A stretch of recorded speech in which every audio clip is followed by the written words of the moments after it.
O'Reilly. Are your wiper blades chattering, skipping, or squeaking? Don't let streaks or smearing on your windshield compromise your visibility. When it's time to replace your wiper blades, stop by O'Reilly Auto Parts and see our selection.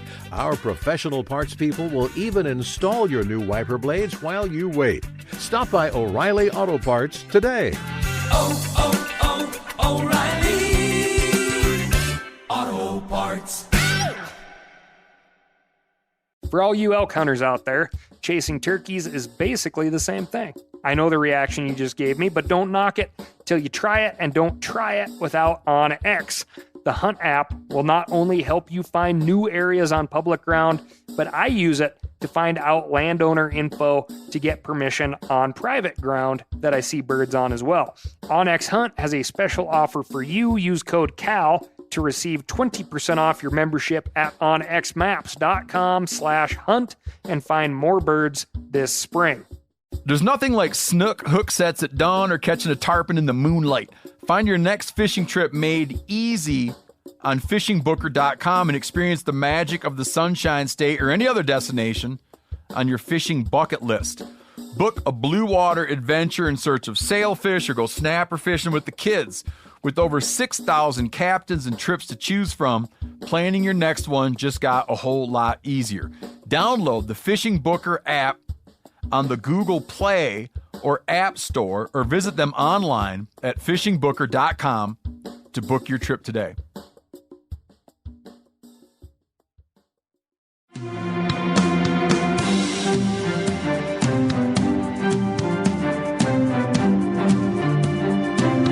From Meat Eater's World News Headquarters in Bozeman, Montana, this is Cal's Week in Review with Ryan Cal Callahan. Now, here's Cal. This week, turkey season ended here at Meat Eater headquarters in the state of Montana, so all my turkey facts are over. After this little tidbit, that is.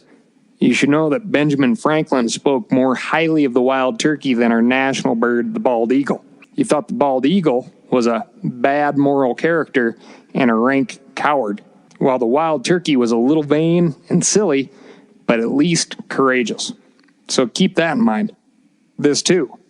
Turkeys have a cloaca, what you could refer to as a uni-hole or a one-hole-does-all situation. Wow. The cloaca is defined as a common cavity at the end of the digestive tract for the release of both excretory and genital products. As in, the cloaca is the only hole for the digestive, reproductive, and urinary tracts. You know, you can actually tell a turkey's sex by its poop. This has to do with the shape of a turkey's cloaca. The male has a sort of pecker-like structure, which causes a constriction in its cloaca, so the poop passes through a narrow channel, which leaves its dropping cylindrical with a little J-hook on the end. There's more of a cavity in the female's cloaca to accommodate eggs, which lets the poop spread out and form a coiled blob. Some folks will give a different theory on this, which is that a hen can hold her poop, but a male can't. She does this so as not to defile her nest site. Somehow, it's thought that holding her poop makes it change shape, and him not holding produces the J-hook. Personally, I'm going to go with the shape of the cloaca explanation. Now that we covered how things go out of turkeys, what about things going in? Well, I'll tell you. From the outside, it does appear both the male and female have basically the same parts. They don't, obviously. When it's time to get down to business, the birds line up and touch their respective cloaca together. The male sperm is injected into the female, typically in less than 10 seconds of copulation. This act, not limited to just turkeys, the touching of the cloaca, not the 10 seconds of copulation, is not limited to just turkeys. Anyway, this act, not limited to just turkeys, is known as a cloacal kiss. Moving on. This week, we've got Cat Rush 2019. Whitetail deer, news from Florida, beavers, flesh-eating bacteria, and we'll get in a whole lot more. But first, I'm going to tell you about my week. A fellow by the name of CJ wrote in and asked me, said, Cal, is it bad to remove shed antlers from the woods? Don't the squirrels and small critters that chew on them get nutritional benefit? Do we know how necessary that resource is for them? What's the impact of removing all those shed antlers on the smaller critters roaming around the woods? Great question. Well, here's what I've found out. It seems that there's no doubt that shed antlers of all types, if left long enough, are eventually eaten or distributed back into the soil by natural degradation. Calcium and phosphorus make up the bulk of the minerals in deer antlers, comprising 30 to 35% of the mature antler by weight. I say mature antler because this is like when the antler is hard-horned versus in velvet. It's done growing. Had to clear that up. In addition to calcium and phosphorus, a University of Georgia study detected 9 more minerals in whitetail antlers. The next most common elements were magnesium and sodium, then potassium, barium, iron, aluminum, zinc, strontium, and manganese. Studies on whitetail specifically suggest that deer show a clear need for sodium. Salty. But they don't demonstrate a clear need for mineral deposits that lack sodium. These studies, this evidence, would suggest that picking up antlers won't necessarily impact deer. As for the other critters, those studies I haven't found. Now, for my anecdotal evidence, I have areas where I shed hunt and have shed hunted for years, where regardless of the time of year, it is rare to find a bite mark on an antler.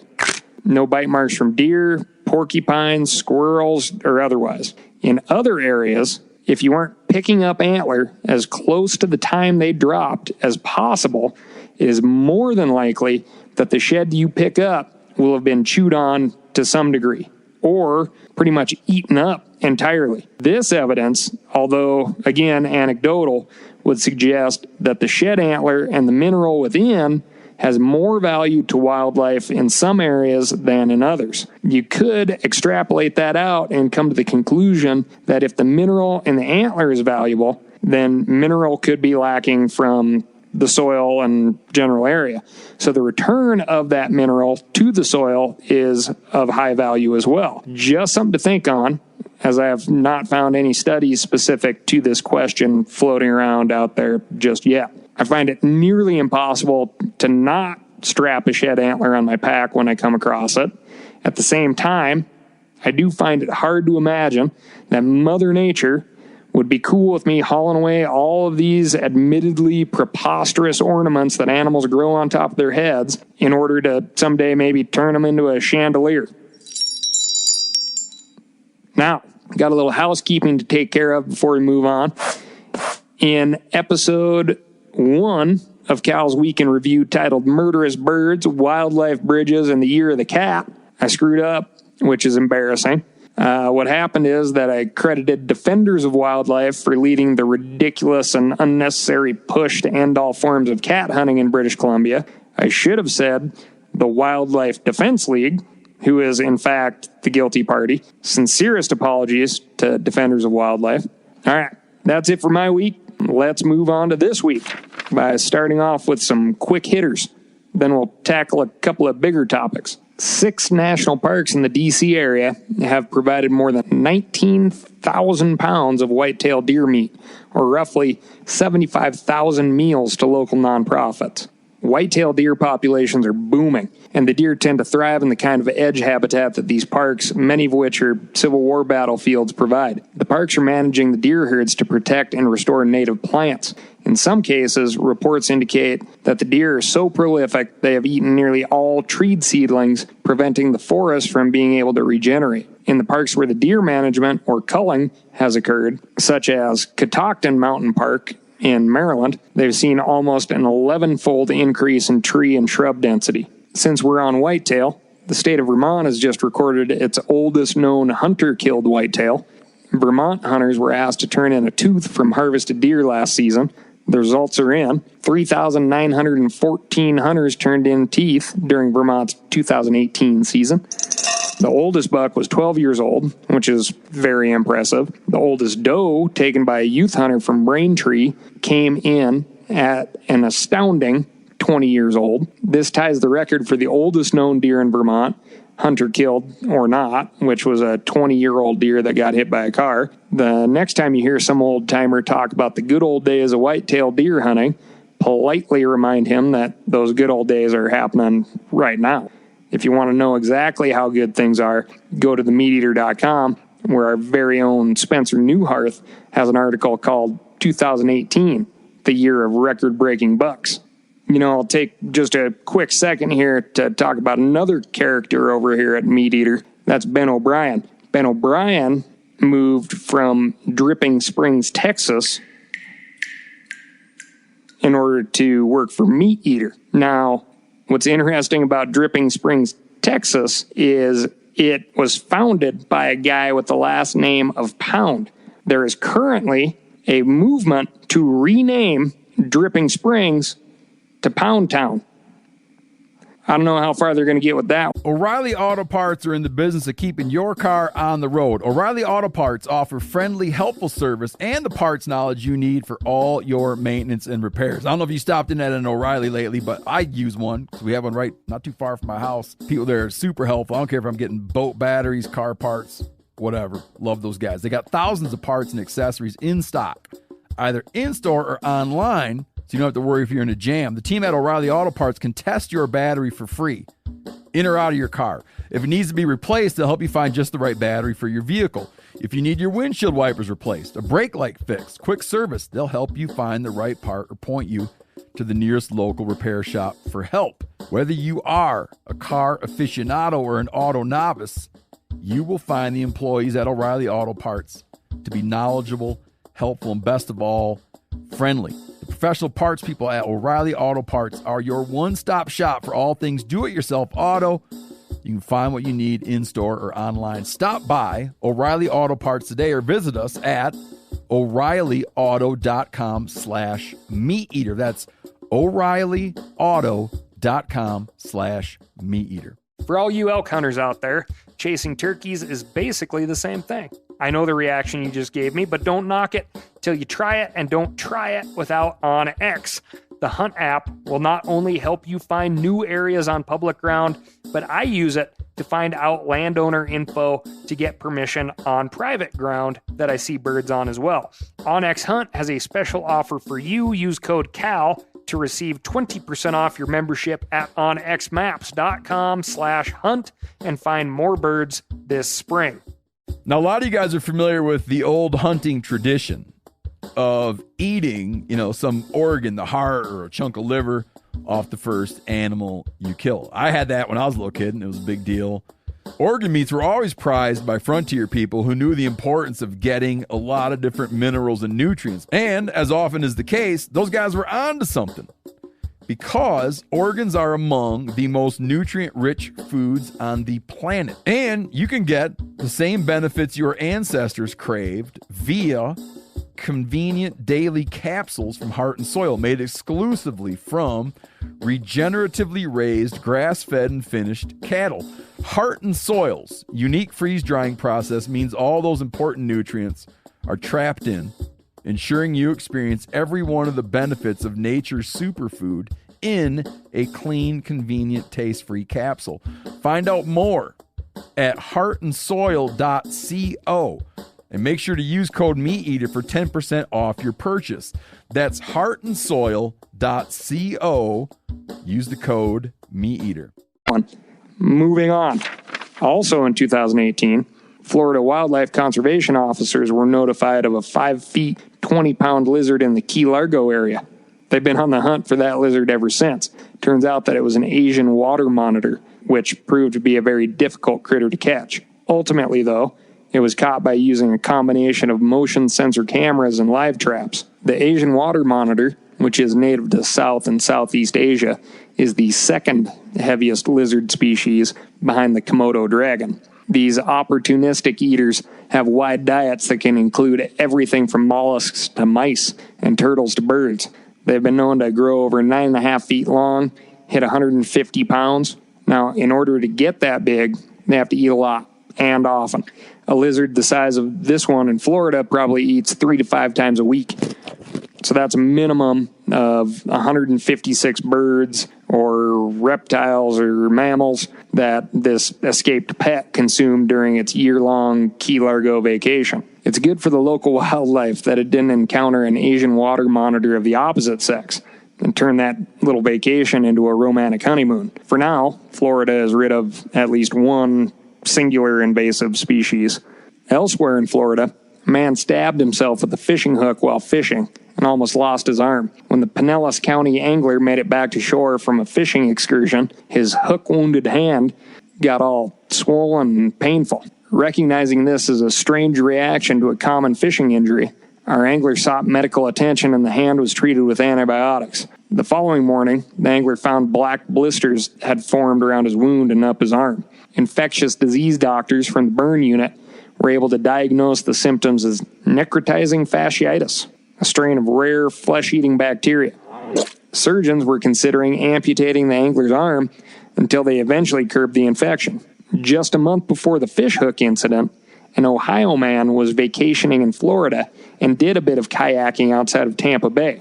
On his flight home, what he thought was a sunburn on his leg swelled to concerning levels. Upon landing, doctors spent 11 days working hard to avoid amputating that limb. It was the same thing: flesh-eating bacteria. Between 2006 and 2018, the Florida Department of Health has documented 349 cases of people who've contracted a form of flesh-eating bacteria, such as Vibrio vulnificus or necrotizing fasciitis. 99 of these cases resulted in death. The Florida man with the sore hand wasn't the only angler to get beat up. Another Florida angler in Wesley Chapel got whooped by his girlfriend. Apparently, an argument over proper child care ended with a thrown kitchen pot to the head of the angler.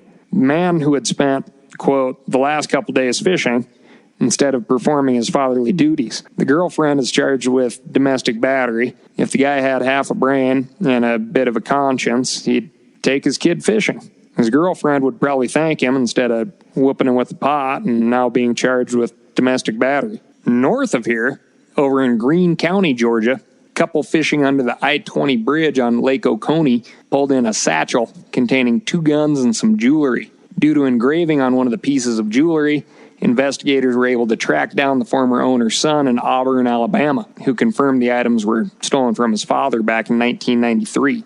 I like stories like that. I think it's neat to get a surprise on the end of your line every once in a while. And who doesn't like to get their long-lost stuff back? A couple of interesting things have been documented regarding tool use in other species.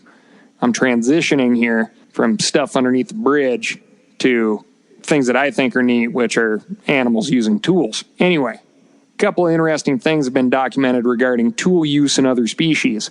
Late last year, a guy's trail cam caught a striped skunk using a rock to break through a layer of ice on top of a water bowl set out for a dog. The skunk picked up a rock between its front paws and proceeded to procure itself a drink. That's tool use. And just recently, scientists from the University of Akron observed the triangle weaver spider using its web, which it, unsurprisingly, weaves into a triangle. The triangle weaver spider hauls on a line of web attached to the point of the triangle until it's stretched taut like a bow. When potential prey passes by, the spider releases this stored tension in the web, catapulting the web and itself onto its victim. Another example of tool use from the animal world. I bring this up because we're always pointing out examples of animals being like us or not like us. Some people love stories that make animals seem more human-like by using tools, for instance. Others would prefer that we keep our corner on the tool use market. On top of that, we have a sort of prejudice about which species we celebrate. A chimpanzee uses a tool, everyone gets all excited. Some skunk or spider uses a tool, nobody really talks about it. Come on, people. Now, from our fishing records desk, I feel, without doing too much digging, that when it comes to record books, folks are more inclined to get into trouble for stretching the truth in the fishing categories. Something of this nature just recently came to light in South Dakota, though it could be categorized as an honest mistake. What happened is that South Dakota just voided its longest standing fish record, that of a channel catfish weighing 55 pounds, which is a big-ass channel cat. The fish was caught by a guy named Roy Groves. To give you an idea of just how big of a channel cat this would have been, this 55-pounder was also the world record channel cat for 15 years. until a South Carolina angler broke that record back in 1964. Oddly enough, the South Carolina angler was fishing in a lake famous for big blue cats. That'll come in later. Why would South Dakota declare such a long-standing record null and void after all these years? I'll tell you why. Unluckily for Roy, there is photographic evidence of his catch. And over the years, whenever catfish aficionados have looked upon this yellowing photograph, they'd often comment on that being a nice blue catfish instead of a channel catfish. That's right. It was somehow classified as the wrong species. How could this happen? One might ask. After all, blue catfish can get to be well over 100 pounds, but channel catfish rarely exceed 30. The hide of the blue cat is unspotted and generally has a bluish tint, while the channel cat is generally gray with speckles or olive-colored spots. But these relatively easy clues that distinguish a channel cat can get a little bit murkier as the fish gets into the 10 to 50 pound range. Channel cats will generally start losing their spots as they creep into old age. Anyone who has fished for a while can also tell you that coloration can vary within a species. On occasion, a brown trout can look awfully silver, and a fish like the Atlantic salmon can look a lot like a brown trout after it's been in the fresh water for a bit. But there's a bulletproof way to tell a blue from a channel, which is why so many folks who have seen the photo of Roy Grove's fish gave pause.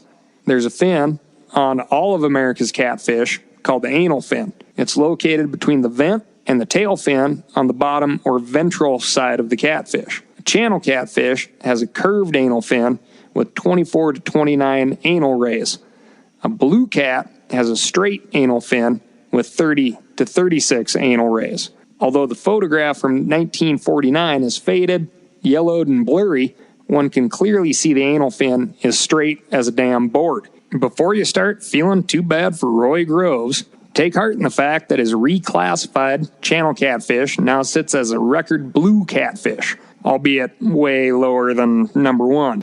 It should also be noted that his channel catfish had actually landed him in the national record books for a while, however, erroneously, until it was beat by a real channel catfish weighing 58 pounds from Santee Reservoir, South Carolina, in the year 1964. At this point, Roy has had the same fish land him in 3 record books. That's not a bad day on the water.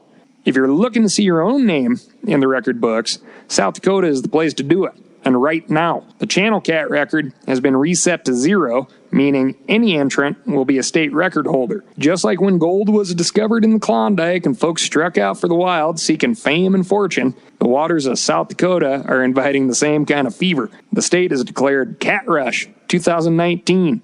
All you have to beat is the new verified channel cat record of 8 pounds, 3 ounces. I'm going to hit you with one more before we go. The City Council of New York City has proposed a bill to ban fur sales. To make this complicated right out of the gate, new fur sales specifically would be banned. Recycled fur, as in old fur on new garments, will be fine, as are vintage furs, but not that new fur.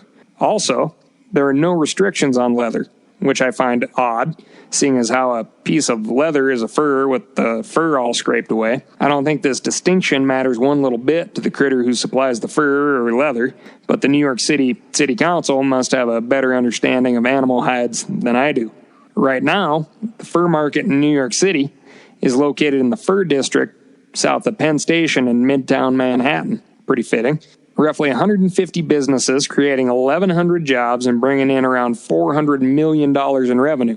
Despite that, it's not what it once was. One of the founding fathers of New York City is, of course, John Jacob Astor. When he died in 1848, his net worth was an estimated $20 million. In today's money, that would be $626,952,962.03. Couple of interesting facts about Astor.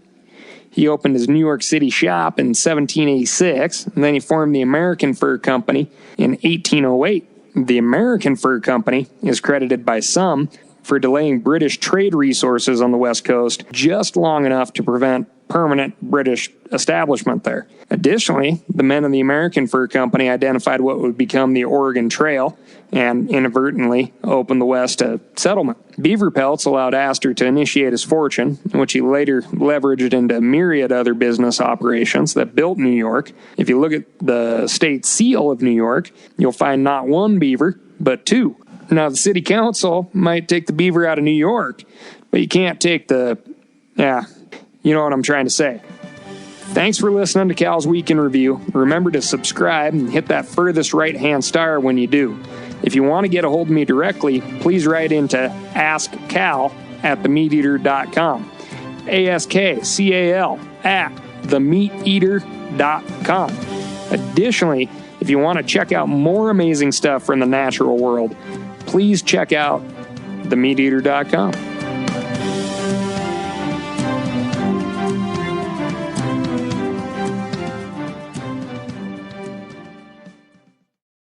Hey, I just sat down with the owners and operators of Maui Nui Venison. They're on a mission to balance axis deer populations on Maui while giving back to the community and run a totally sustainable operation. For folks like me who want to get your own meat but aren't always successful, you can become a snack subscriber, get some axis deer sticks sent right to your door. Visit MauiNuiVenison.com. That's MAUINUI. venison.com and use promo code CAL for 20% off your first order. Outdoor adventure won't wait for engine problems. Things like hard starts, rough performance, and lost fuel economy are often caused by fuel gum and varnish buildup. Seafoam can help your engine run better and last longer. Simply pour a can in your gas tank. Hunters and anglers rely on Seafoam to keep their engines running the way it should the entire season. Pick up a can of Seafoam today at your local auto parts store or visit seafoamworks.com to learn more. That's seafoamworks.com to learn more.